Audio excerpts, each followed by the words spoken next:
चुनावों से पहले पवन काजल को बड़े जोर शोर के साथ भाजपा में शामिल करवाया गया था। पवन काजल का कांग्रेस छोड़कर भाजपा में शामिल होना कांग्रेस के लिए एक बड़ा झटका माना जा रहा था।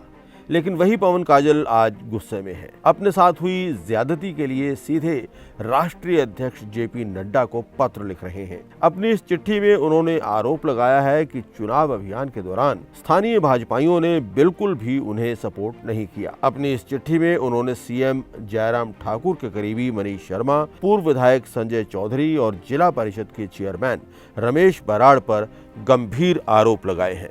क्या प्रदेश भाजपा संगठन ने पवन काजल को सपोर्ट नहीं किया या उन्हें प्रदेश के नेताओं पर भरोसा नहीं था? जो शिकायत भाजपा प्रदेश अध्यक्ष सुरेश कश्यप या मुख्यमंत्री जयराम ठाकुर से की जानी थी, वो सीधे उन्होंने जेपी नड्डा से क्यों की? खास करके मुख्यमंत्री के करीबी की शिकायत उन्होंने क्यों की? इससे ये साफ जाहिर होता है कि प्रदेश बीजेपी संगठन में सब कुछ ठीक नहीं चल रहा है।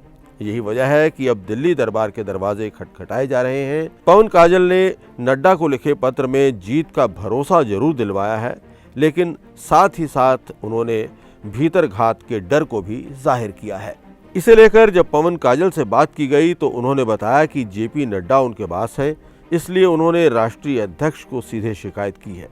उन्होंने कहा कि संगठन से उन्हें कोई शिकायत नहीं है, लेकिन इन 3 नेताओं ने उन्हें हराने के लिए रणनीति बनाने में कोई कसर नहीं छोड़ी। कांगड़ा भाजपा मंडल के कुछ एक लोगों को छोड़कर ज्यादातर निष्क्रिय रहे।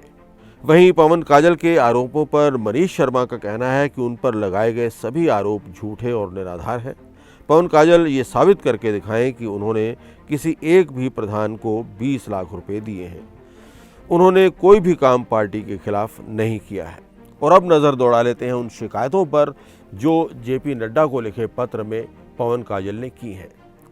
पवन काजल का कहना है कि कांगड़ा का बीजेपी मंडल चुनाव में पूरी तरह से निष्क्रिय रहा। उनका ये भी कहना है कि मंडल के पदाधिकारी गुटों में विभाजित रहे और अपने स्वार्थ के लिए काम करते रहे।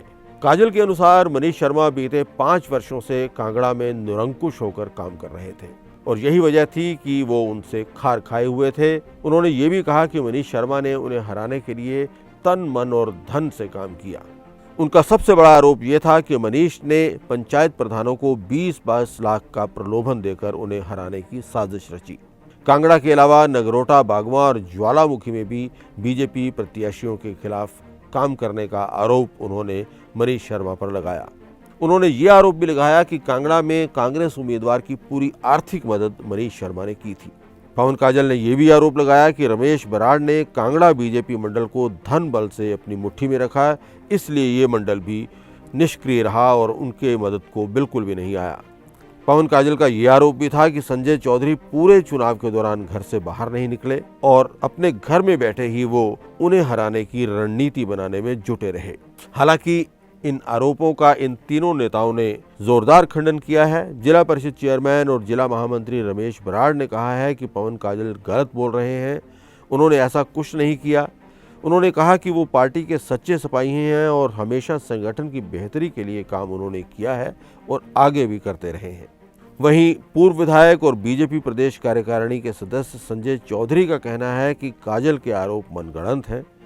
उनका ये भी कहना है कि जब नितिन गडकरी कांगड़ा आए थे उस दिन काजल के पक्ष में 12 मीटिंग्स उन्होंने की थी। उन्होंने ये भी कहा कि संगठन ने उन्हें जो भी दायित्व दिया उसे उन्होंने बखूबी निभाया है, लेकिन साथ ही उन्होंने ये भी कहा कि काजल ने उन्हें एक बार भी साथ आने के लिए या किसी कार्यक्रम में शामिल होने के लिए नहीं बुलाया। कुल मिलाकर कहा जा सकता है कि कांगड़ा में हालात कोई बहुत अच्छे नहीं नजर आ रहे हैं।